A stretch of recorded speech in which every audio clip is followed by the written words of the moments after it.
Hello, everyone, and welcome to Dream Career Talk Show. On this show, we bring industry experts from various domains to share their knowledge, their experience, their failures, and their success so that it can inspire others to build their dream careers. Employability, as we all know, is one of the biggest challenge. How can people become employable? And what are the modern ways of employability? Our today's guest is on a mission to make India employable and create an ecosystem of employability experts across India in all 739 districts. Jogesh Jain is an employability coach, an author, and a TEDx speaker. In the last 6+ years, he has impacted over 100,000 lives by his training and one on one coaching. Jogesh, you have taken a big mission to make India employable, and I think the path and the journey I've been watching for at least 3 years now.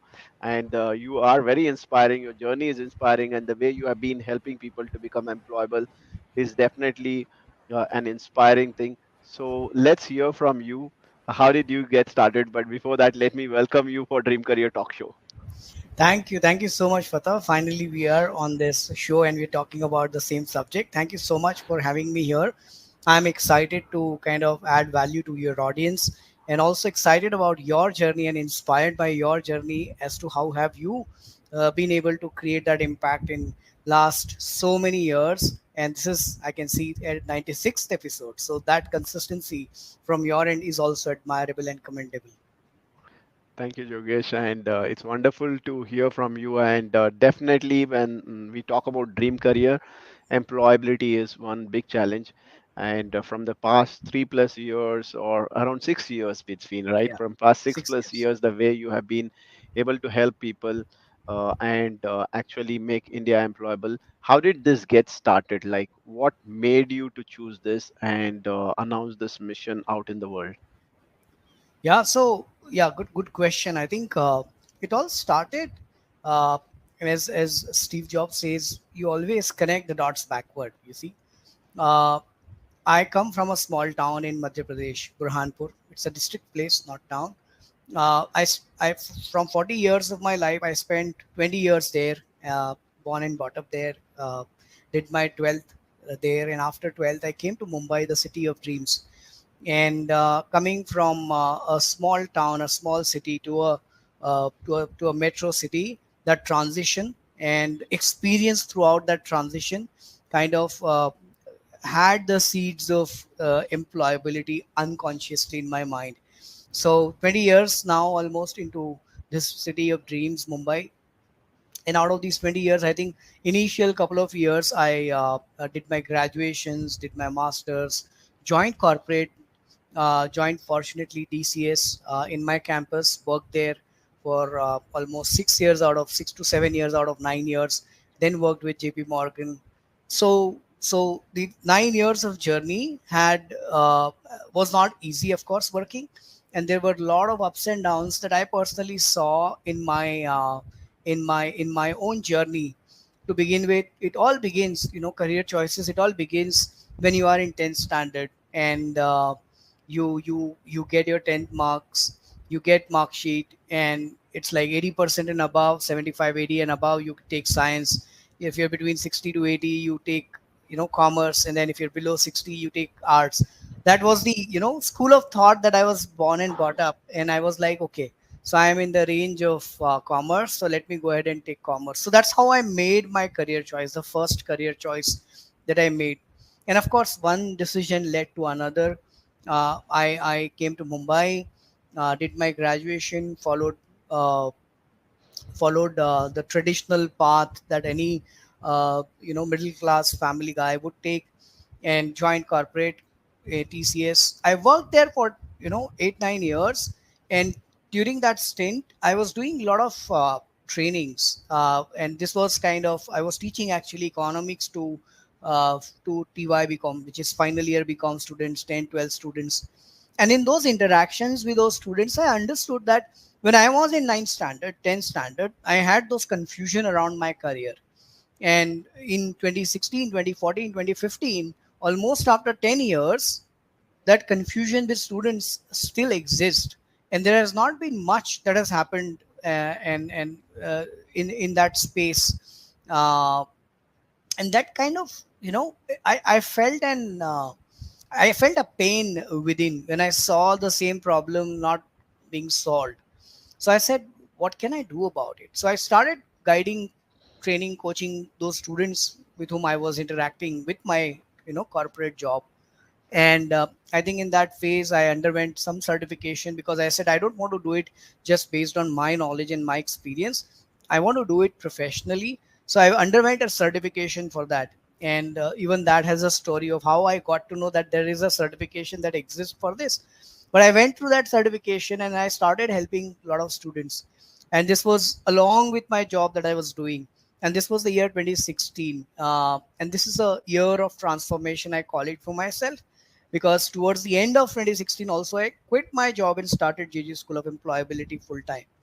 So 2016 Jan, I completed my certification and I was like, now I'm ready to add value to people. But where do I get these people who want to get this help? So I said, let me start from my hometown. I remember, Fatah, every Friday from the other station, I used to take a train, visit my hometown. Saturday morning, 8 o'clock, I will be in my hometown.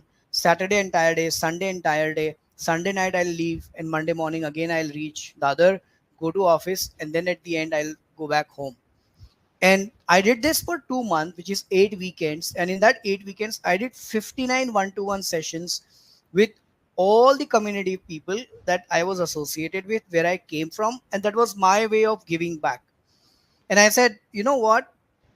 This is good beginning, that I'm able to add value to 59 people, and now they are at least conscious and more aware, if not completely aware, more aware about their career choices. So that was a pilot project where I felt that, you know what, I'm adding value, it's getting acknowledged, it is a specific way and a structure in which I'm adding value, and I got good feedback from all of them, right? So that was the beginning of this. And a couple of months later, I ventured into more trainings, more learnings, and by the end of 2016, I started JJ School of Employability.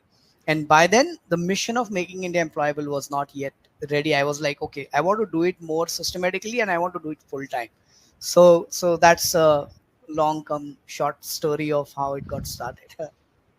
That's nice to know, and I think it's 6 years, already more than 6 years now, when you started JJ School of Employability.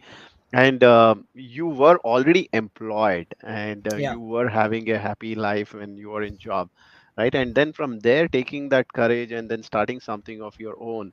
What was that inspiration? Did you already had accumulated good money that you had as a saving when you thought, okay, fine, I need to start this off? Or was it something which was emotionally driven, or was it something you read in a book, or how did this get started? The idea and the thought process of quitting and completely starting something on employability. So, yeah, good question again. I don't know where you're coming up with these questions from, but maybe it's a 96 episodes experience, right? Uh, I think, see, I come from a family of entrepreneurs. I'm first in a generations in our family to take up a job. So, if you look at it from that perspective, doing a job was not my first choice. It was just because I had to take care of my bills, I had to take care of my family. I was doing a job. And let me tell you, Fatah, along with job, I was doing a lot of other things, which means what? I have done for 3 months fresh juice business of selling carrot juices, neem juices, all of those healthy juices that we have in the morning. Uh, I've done that for 2 to 3 months just out of curiosity. I wanted to see how does that venture look like. I've done that. I have taught in economics in coaching classes, and along with this full-time job, I've done that.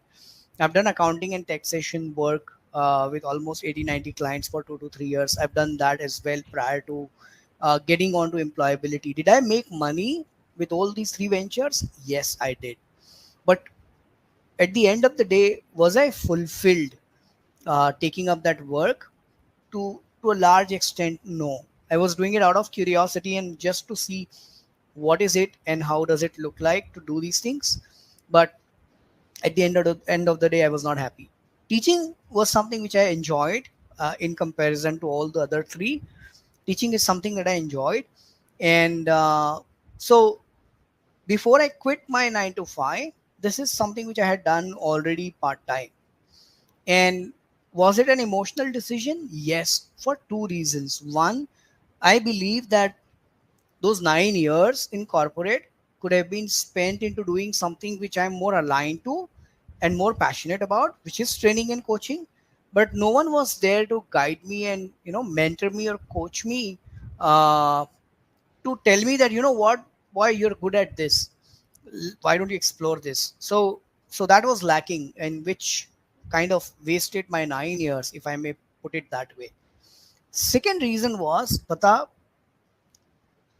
and that's also a very important reason why I'm in the space of employability, is after working for 9 years into corporates like TCS and JP Morgan, when I quit my job, my package was 3,60,000 after 9 years, which is 30,000 rupees a month. Oh. And I'm not wanting to blame HR or corporate. It's on me, right?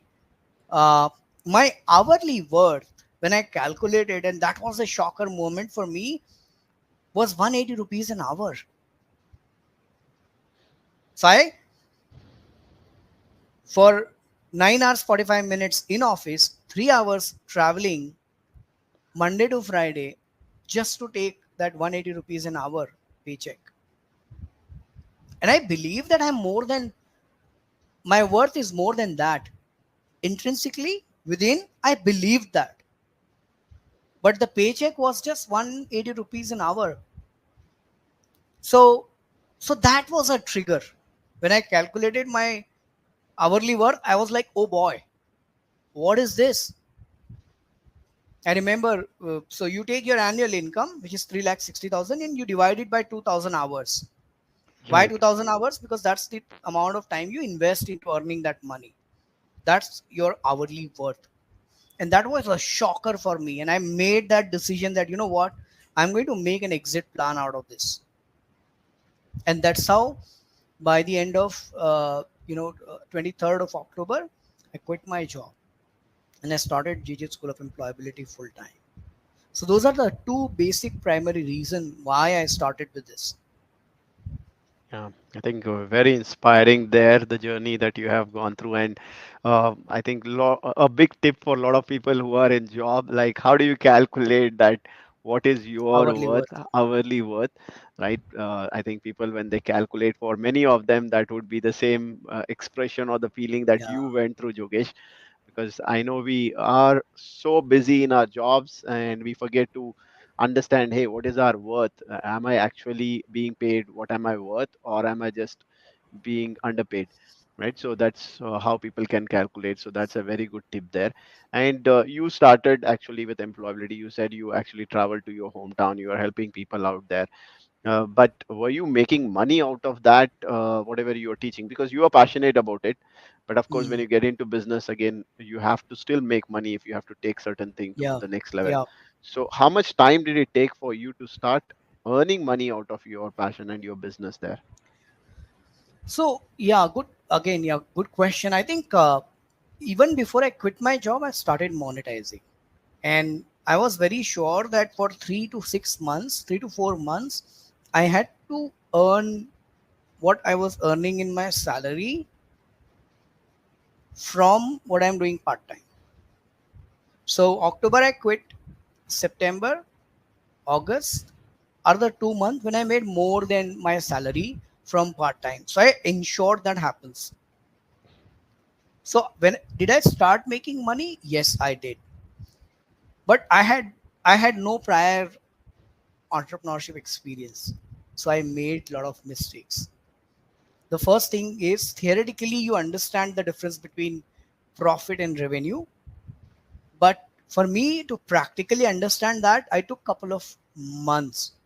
I made a mistake of understanding revenue as my profit, which means Mm.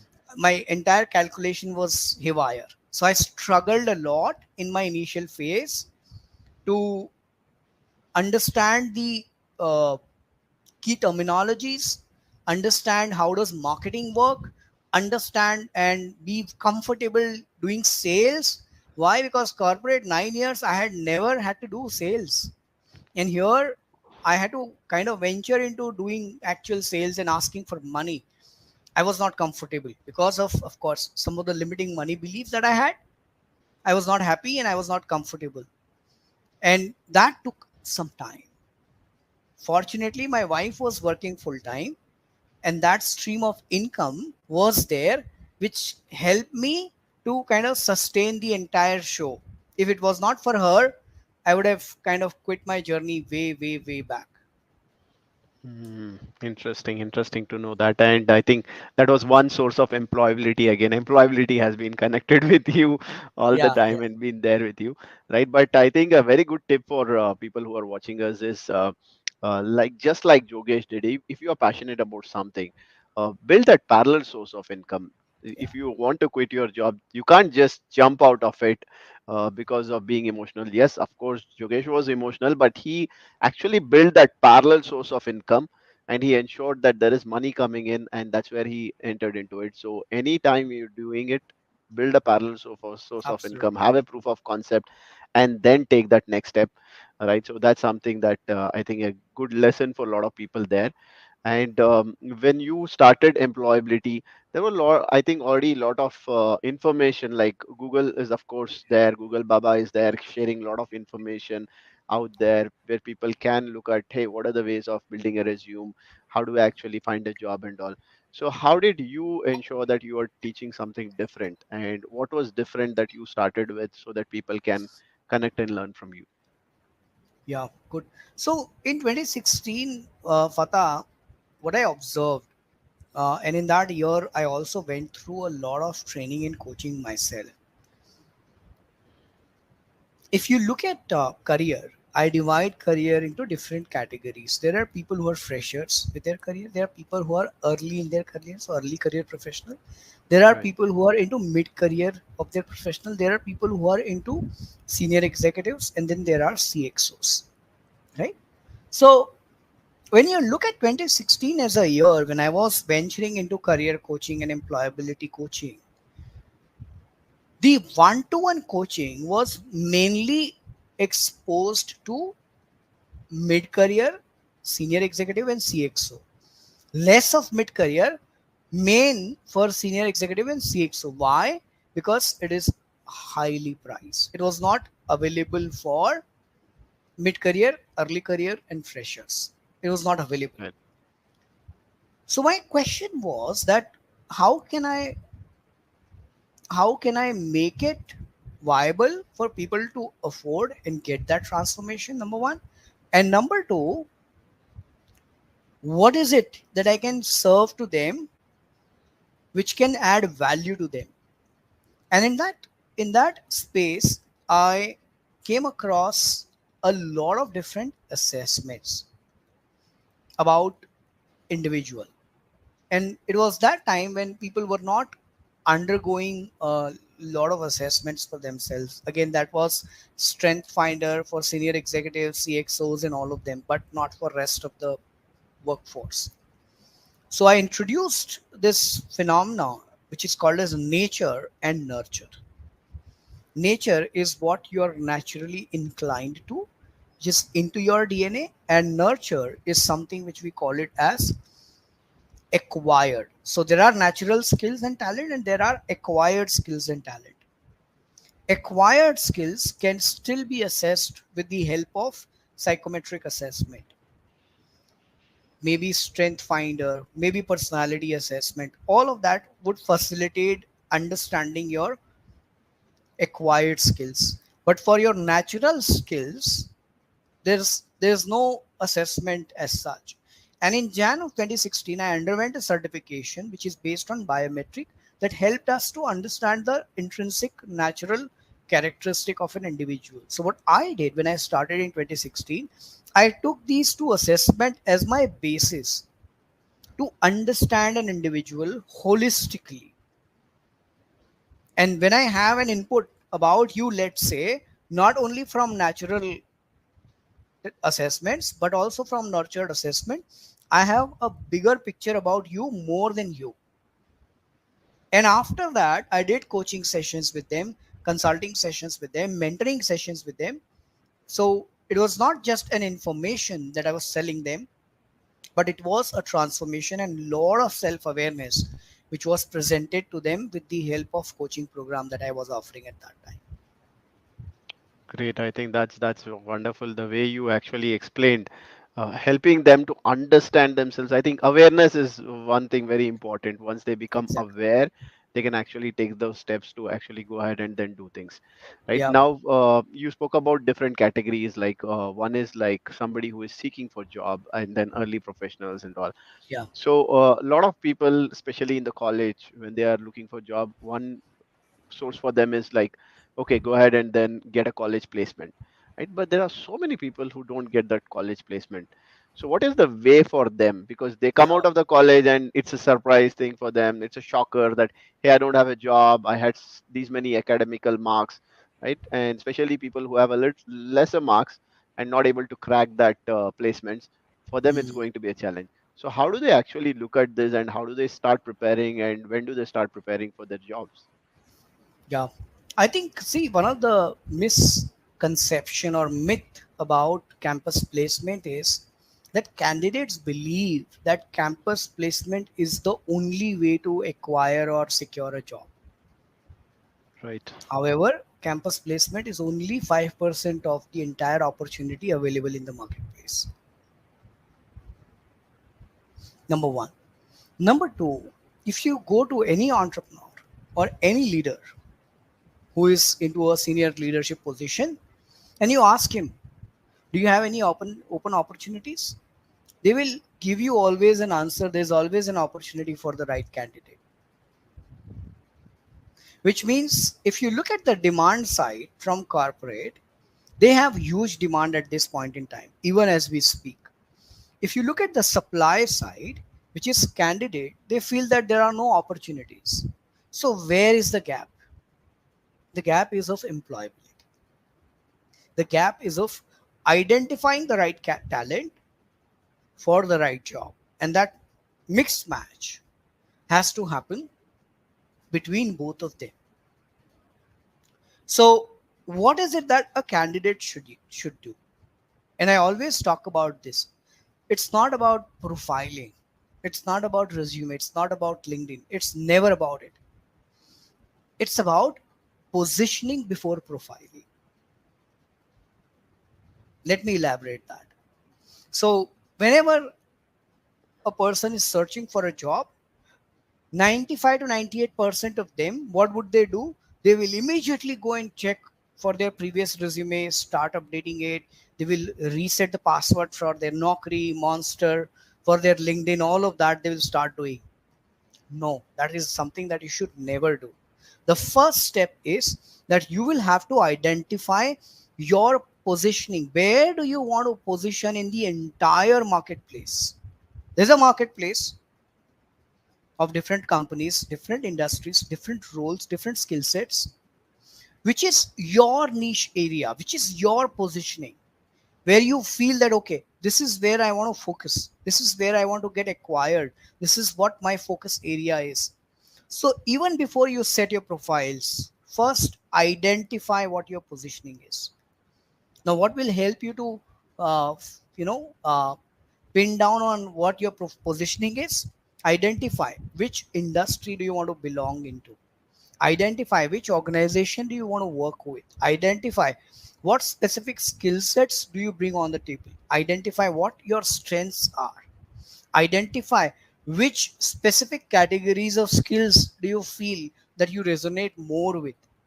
And all of these professionals, and it has been mandated even by the government, that throughout your engineering or throughout your graduation you have to complete specific number of hours of internship. So with the help of those internship, you have an opportunity to explore a lot of different things and find, okay, what is a good fit for you. Once that part is done well, and when you're ready to identify your positioning, you know where you want to get associated with. So once you sit down and identify your positioning, then you go about profiling yourself. Then you go about, okay, this is my target, this is my focus area, and I don't want to go left, right. I just want to focus on my positioning. It might take a while, so be it. Don't be in hurry to say yes to anything that comes up. Why? Because you will ruin your profile if you do that. It's better to have that patience and wait for your positioning to come and then take up and get into that positioning. So it's profiling, it's positioning before profiling. That's number one thing that you should do. And of course, other tactical things on internet, you will find n number of things about it. And even before internet, I must tell you, candidates are very well aware about what is to be done, about resume, about LinkedIn, about networking, all of that. They're very well aware. But this thing, which is positioning before profiling, is the mantra that you should live by. And I'll give you second tip as well here, is that you're always one connection away from your dream job. You're always one connection away from your dream job. What is your job as a candidate, as a person who is seeking greater opportunities in career, is to always seek. Always seek. I see a lot of candidates becoming comfortable after they have a job. Arey, abhi to job lag gaya. Now I've got a job. I'm not active on LinkedIn. I'm not putting content on LinkedIn now. Why? Abhi job to lag gaya na. I don't need it. I will stop networking. All of that. The moment you become complacent is the moment you started depreciating in your career. Yeah, I don't know if that answers your question, but yeah, Definitely, definitely. The Guru Mantra you gave, and also the concept you shared about how people have to always keep seeking, I think very important for everyone out there. And when it comes to freshers, one big challenge they have to go through is again solve the puzzle of anda pehle ke murgi, right? That egg or chicken. So they go through this question again and again when they go for interview. Hey, do you have experience? Fresher can never have experience, and then they get rejected. That's what many freshers talk about. So how do yeah. they solve this problem whenever they are going to interviews? How do they prepare well, and what can they do differently so that they can still surpass this and then get their jobs? See, I think Fatah, yes, there is a requirement of experience as well in a lot of different roles in the industry, but it is about ask. What is the ask? A stands for attitude, S stands for skills, and K stands for knowledge. Right? For freshers, the more weightage that companies, HR, recruiter, talent acquisition manager put on is attitude. Attitude. कि भैया ये बंदा टिकेगा या नहीं. Is it worth investing money in this candidate with respect to training, with respect to onboarding, with respect to a lot of infrastructure? They look for right attitude. Now, how do you showcase that right attitude? Is by tuning into right intentions. Nowadays, what I observe with candidates is that they are behind package. They are behind brand names. They are behind faster results. While it is important to grow, while it is important to, get associated with better packages and bigger brands, but it is equally important to mature in a specific role that you are aligned with. What do I mean by that? See, I've got a role of a team leader or a coder or a fresher into a specific organization. For me to mature into that role, I will need 18 to 24 months. If I'm not matured into that role and moving faster just because that role is offered to me, in the long run, you will do injustice with your career. So, what candidates do these days is that even before they're mature, just because they're getting 100% of jump, 150% of jump, 80% of jump, they're just moving on. Momentarily, right now, it might help them. But in long run, they will become a costly asset or costly employee. They'll become costly employee for that role. And it will be difficult for them to get opportunities, next opportunities, and they will feel stagnated in the same organization, the same role because they're paid highly. compared to others in the industry. Right. I think that's a wonderful point you made there. So that's something for people who are like need to establish themselves, at least be there and then Yeah. standardize. But there is another set of audience, right? The early career professionals. There are another set there who actually join the company and now they feel, as you said, right, comfort zone, and then they feel, wow, I got a job. Now let me enjoy this time period. So Yeah. then they struggle later. So how do they actually ensure that they are still in the game, though they are not like looking for a change in 6 months or 8 months Mm-hmm. immediately, but still in the game, and when they need, they get a job, right? So how do they prepare themselves? I think I remember Dr. Atreya once mentioned this rule to me, which has stayed with me, and it is very relevant to even the question that you asked. It's called as the rule of 33%. And what he said there was that, you know what, Jogesh, in order for you to grow in your career, whatever career you are into, one third of your time you should always invest with people ahead of you, where you aspire to be. One third of your time, where you aspire to be. So today, when we're recording this show, the entire day I have spent with a tournament of table tennis where state, national, and international level players were kind of playing the game. And when I Wow. looked at them, my entire perspective about game has really widened. So not only with career, I try to see that can I really take that formula and apply in other areas of life as well. So for candidate who are seeking growth, for candidate who are seeking more with themselves, who feel that, you know what, there's more to me than just this job, no problem. While you're doing your job, take out time and invest with people where you aspire to be. You want to be you want to be a CEO, find people on internet, on LinkedIn, connect with them. There are enough tools right now. Coffee mug is one of them, and my personal favorite, where you kind of connect with people like these virtually and ask questions to them about their journey, learn from their journey. So one third of your time you invest with people who are ahead of you. One third of time you invest with people who are with you. Why with you? Because they are on similar journey and you want to know what is it that they are doing that I am not doing, that I can replicate. And one third with people who are behind you. Why? Because you want to know the trend as well. Ki bhaiya, what kind of trend is coming up?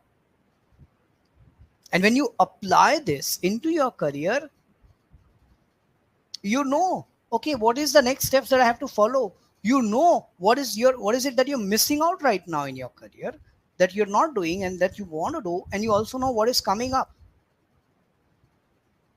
And see, philosophically, it looks good. But when you actually apply into any one of these area and you see the results coming towards you, you'll be like, wow, this was never my perspective. How did this happen? You will automatically see change in your thoughts. You will see automatically changes in how you feel, and you will see automatically changes in your action. Absolutely. Yeah, I think this power, this is very powerful. The rule you shared, right? 33, 33, 33. I think when people can follow this, I think it will apply for careers as well, in terms of like any stage you are, whether you are a fresher, whether you are in mid careers, whether you are an executive. I think it applies for everyone there. So this is a very good tip that you have given. Thank you, Jogesh, for giving this 33, 33, 33 rule, right? And now that people apply the 33, 33, 33 rule, and they continue, for them it's a good path. But for a lot of people who get started, right, random start, when they don't know what to do, like just like you also got started that way, right? Mm. But then over a period of time you got a certain path where you started following your passion. But somebody who starts on a certain journey and they get stuck with a lot of commitments, things and all, and then when they get into mid career, one of the biggest challenge for mid career professionals is mid career crisis, right? Yeah. So how do they get out of it? Because now they are completely into a trap. One side they Mm. have commitments, right? Other side there is pressure coming from office. One side there is a personal family pressure that is coming on, and then they start feeling like that's the end, right? So how Mm. do they get out of this and then still become employable, and then still become somebody who is earning more and growing in their careers? Good question. I think not only in career, yeah, even otherwise, at times you feel trapped. You feel that, yeah, I'm not able to explore. I'm not able to. I'm confined into specific limits. You feel that way, Right. but remember, it's a feeling. It's a feeling. Yeah. So I'll answer it in two parts. One is that it's an emotion. At the end of the day, it Right. might not be the reality. It might be a perceived reality. So that is one part of the answer. But the another part is, let's assume that it is a reality. The first thing that you should do is you will need to upgrade your software, which means what? You'll need to upgrade your mindset there. Until 2016, my outlook was only up to earning 30,000 rupees per month. Outlook was that much. My circle was confined to that much. People with who are earning similar 10% here and there. My thoughts were there. I was associated with people like them, and there was no way that I would break out of that circle and I would break out of that trap. So if you want to break out of that trap, the first thing is you will need to upgrade your software. And in order for you to upgrade your software, you will need to upgrade your circle. Who do you hang out with is what you would need to upgrade. Now, 2016, I understood that I need to upgrade my circle. But did I immediately kind of said that no, from tomorrow I'm not going to go to office and I'm going to just stay away from them and I'm going to go to a circle where I'm getting people? No, I transitioned. How did I transition? Like a train. When a train changes a track, it does not come out of a track and gets on a track. It transitions slowly. That's the transition that I'm talking about. So what did I do in 2016 when I had that emotion of I'm feeling stuck? I upgraded my circle. I started learning from people who've been there and done that. So maybe find people where you aspire to be, find them and start learning from them. Upgrade your software by changing your circle, by reading books, by upgrading your knowledge. And the foundation to doing all of these is why. Why you want to do this? Why you want to do this? Why you need to really break you? Lot of people are feeling good when they're stuck into that state. हाँ भाई ठीक है चल रहा है उनको वो pen भी फील नहीं होता they don't even feel the pain of where they are. It's good for them. Johari window, I don't know what I don't know. They don't even know that I'm stuck. So they're feeling comfortable there. It's okay. Sooner or later they will have that realization. But if you have that realization that you know what, I'm stuck, the first step is that you will have to change the circle, you'll have to upgrade your software, and that's what I did. Remember, it's not haste, it's a conditioning of 35 years that I had to change. It's not going to happen in a day or a week or a month. I took entire 2016 to transition. So it's not going to happen immediately. And I was able to do it in a year just because of right people around me, right coaches, mentors around me. It took me a year to transition. Even today, that upgrade is on. That transition is on. So that's the precise answer. If you want to change it, start taking action. No excuse, but ask yourself कि भैया क्यों करना है? नहीं तो क्या होगा? After a week, you'll feel comfortable again where you are. Like a New Year resolution. After 2 weeks, everyone forgets their New Year resolution. It will be just like that. Yeah. So you don't want to run a sprint. You want to run a marathon. So it's daily, small, consistent action. Upgrade your software. Ask yourself why you want to upgrade, why you want to come out of that, And unless and until you find an emotional reason to your why, you won't stay consistent. Yeah. So that's on the first aspect of the answer. The second aspect of the answer is that if you're feeling stuck, remember it is still a feeling. It may not be the reality. It may not be the reality. It can just be an emotion that you will need to process. And what is the vehicle for that? Gratitude. Gratitude is the vehicle. Yeah. So on both the aspect, how do you practice gratitude? There are enough meditation tools available. A lot of people are aware about journaling, about gratitude meditation. All of that is available.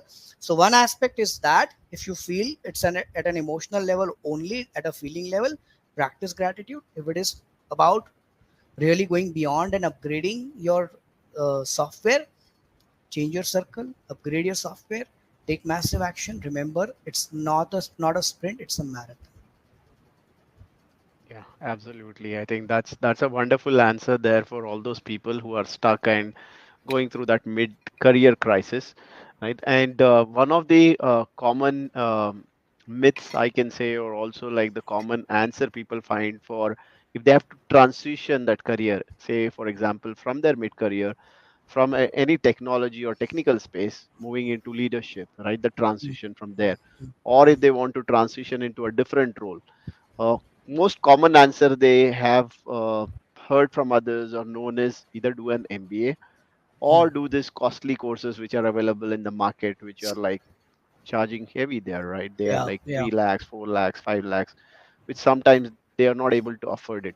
So is there any way other than that, or is that the only way, like do MBAs, spend like 20, 30 lakhs, and then you would be able to grow?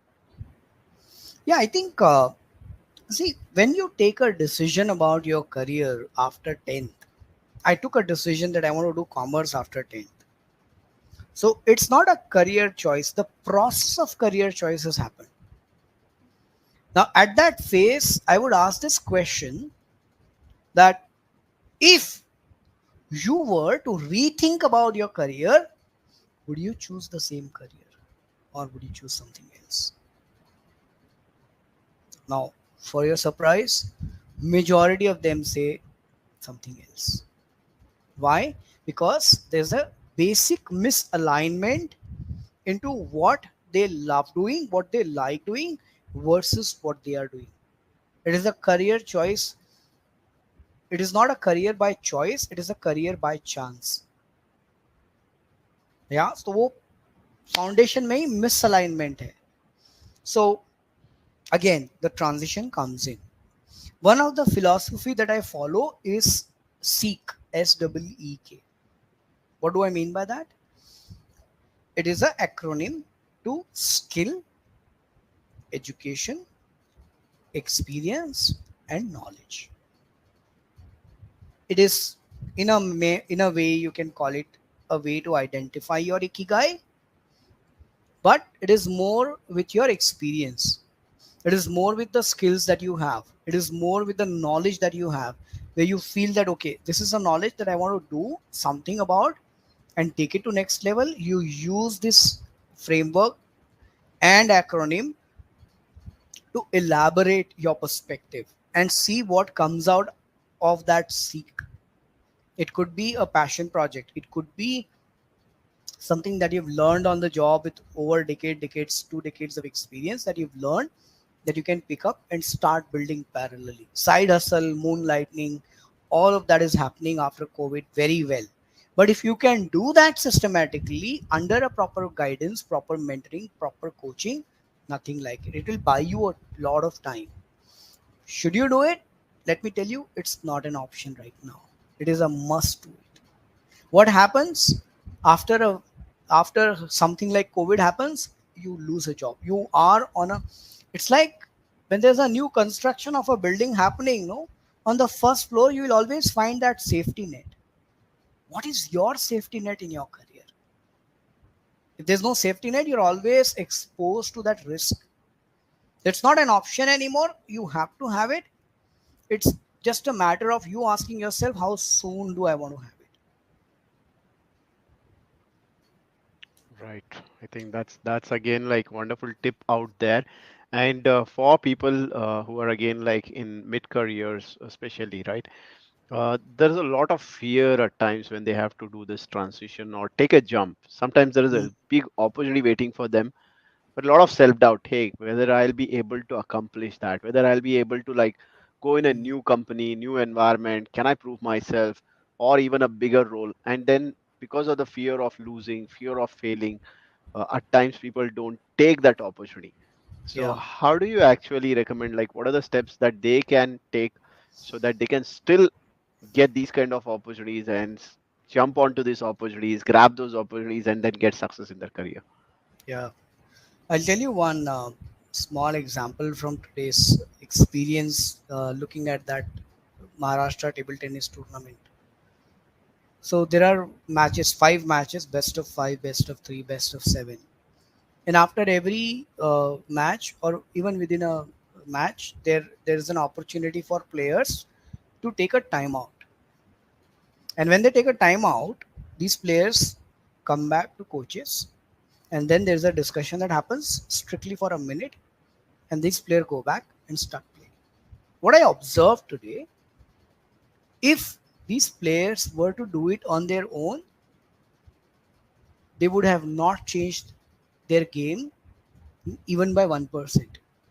But just for that coach who was standing there and observing that game from outside, they were able to, oh, I didn't think about it. Oh, am I, is it what I'm doing right now in the game? Oh, my footwork is wrong. Oh, I'm playing the shot early. Only because that input is coming out from that coach, that they're able to improvise the game. So if you want to do it and you want to kill that entire doubt, the only way to do it is by two things. Number one, have a coach or a mentor who can handhold you, who's done that and been there. And number two, have right set of people around you who are on that similar journey. Remember the rule of 33%, the second point. One third people should be with you who are on that similar journey. If you do not have people to mastermind with you, you will very soon quit that journey. You will not find that fuel to move ahead. And remember, I told you, what's your why you want to do it. That why is like really the engine of your existence. If that engine is not working, the entire vehicle is stopped. That why is very, very, very crucial. In a lot of people, because of the shiny object, because some others are doing, because this person told me, they pick up something similar कि अरे ये लोग भी कर रहे हैं तो मैं भी करता हूँ, इसने डिजिटल मार्केटिंग सीखा मैं भी सीखता हूँ, इसने डेटा साइंटिस्ट बना मैं भी करता हूँ. Their reason to execute and do those things are very superficial, and hence they do not last long in that game. Right. I think that's very powerful. Getting to know their why and being like aware of their why and then getting stuck to that. I think that's Yeah. the foundation, as you said. And one thing that I have seen with corporate professionals is now they have their bosses, right? And if some or they have people who are above their levels who are really doing good and have got success. So a lot of people get into that thinking of, and this is there in corporate as well, that there's a coach or mentor. There are a lot of initiatives that go in, and then they say, okay, he's your coach or he's your mentor who is going to stay when you start your corporate journey and all. So now, when that is already available, why should somebody look for a coach outside? Why not somebody who is already there and then being their boss or being there at the position which they aspire for? To be honest, pata, corporate में, in corporate, things are majorly for tick in the box. क्योंकि मेरे गोल sheet में, because it is in my goal sheet, I am executing that work of being a coach and mentor. If it is not in his or her goal sheet, would that person still coach or mentor? That's the question that a person should ask himself. Let's say we both are working in the organization. You are my mentor, aligned by the HR, or coach aligned by the HR to me. Now, will you still coach and mentor to me if it is not part of your goal sheet? Sadly, the truth is nobody does that, right? Everybody does it, as you rightly said, just for the tick, because Yeah, that's done for the appraisal, that's done for the hike or promotion, right? yeah, And yeah, I think I also don't know how to coach you, first of all, when being at that level, right? yeah. So that's one of the big problem in the corporate. Yeah. So majorly, not everybody, of course, but majorly you would find because it is part of the goal sheet, they're executing it. If you look at coaches and mentors outside, they are there. It's their why to be a coach or mentor, right? I've been coach and mentor myself, and of course you've been too. For me it is 6 years, and with all the mentees, all the students who are associated with me, constantly I think about them, constantly I think about their journey, constantly I'll see how can I better add value to them, which if you compare with corporate coaches or people who are aligned to you as a coach in your corporate journey, might not have similar, you know alignment. Hence, should you seek coaches or mentors outside? And also, you see, the only business that I am into is the growth of my mentee or coachee, nothing else. That's the business I am into. And if that is my sole purpose, then what kind of justice will I do compared to someone who is doing it as one of the activity in his job?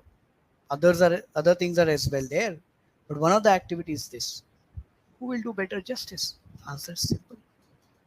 Yeah, absolutely. And I think that's from the mentor's point of view, but from mentee's point of view as well in the corporate, like since you're getting it for free, right? That mentor or coach is coming to free. Your approach is different. You Yeah. are not interested.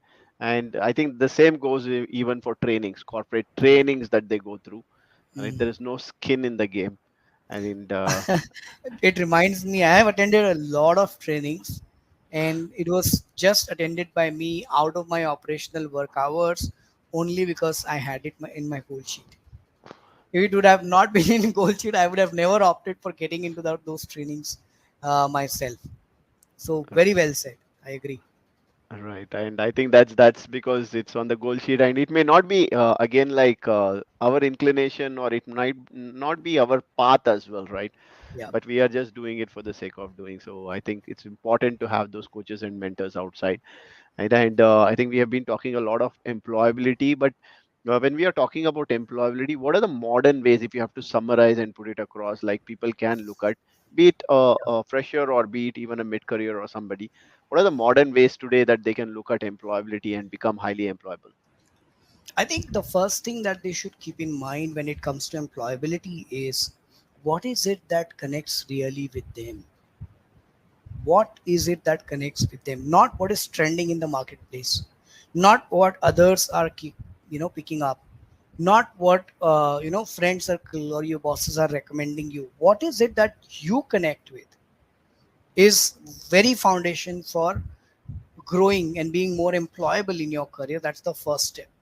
The second step is to always find ways to upgrade yourself, learn from different experts, learn from books, learn from programs, learn from someone else's experience. And this is one of the most under estimated tool, where you learn from someone else's experience. I remember when I was in my second year BCom, it was year 2005.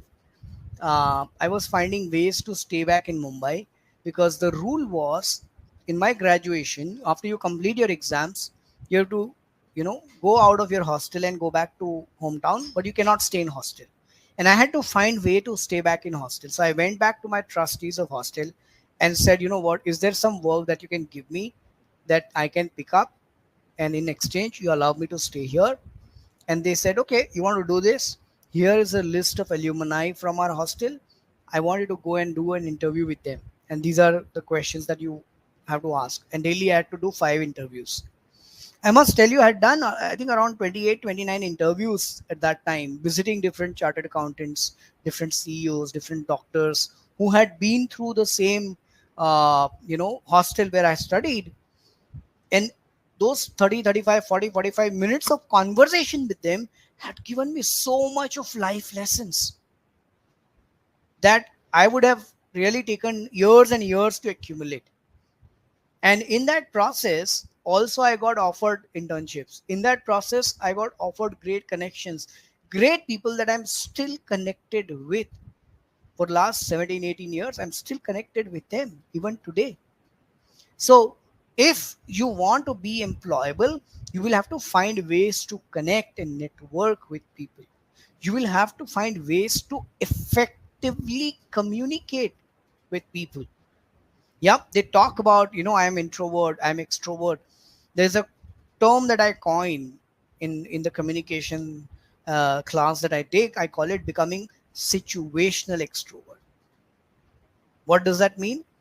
Whenever there's a situation that arises, even me, without telling you, you take out that version of you and you start communicating.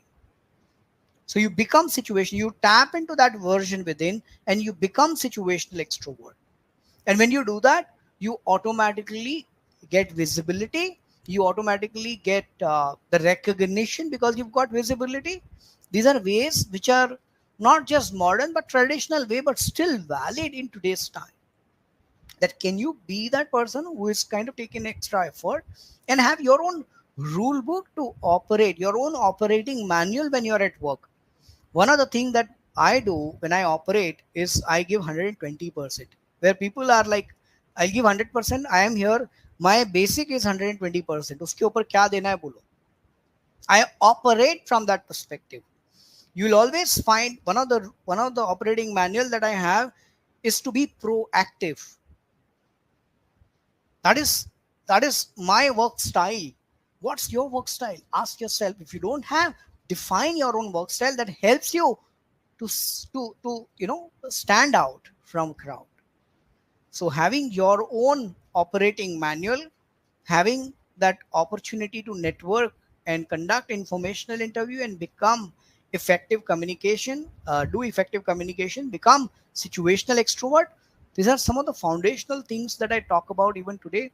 After so many, even in past, people have talked about it. It's not new, but it becomes new once you start implementing it. Take one thing out of these, start applying, and you'll see a difference automatically. Yeah, I think amazing the summary that you did for modern ways of employability. I think it helps everyone out there, be it in any career they are. I think this is the rule, and these are the powerful guidelines that they can follow and then become employable. So thank you, Jogesh, for being with us and sharing all that knowledge. And the people who have been watching us, I would definitely recommend, Jogesh, if you are in that space where you are looking to become employable, or even if you are employable, you want to become employee who is earning more, like accelerating your career growth and continue to become highly employable. I think this is the man, because it's not just about what he teaches. It starts from his intent, that he wants to give more than 100% all the time. He wants to ensure that you get the results, and he's been doing this for quite long time. He is well done his research and work around it. So please connect with Jogesh if you are looking for things. He's there on social media, LinkedIn, Facebook, YouTube, everywhere you can find him. So you can connect with him and get the value. So thank you, Jogesh, once again for being here and adding value to our audience.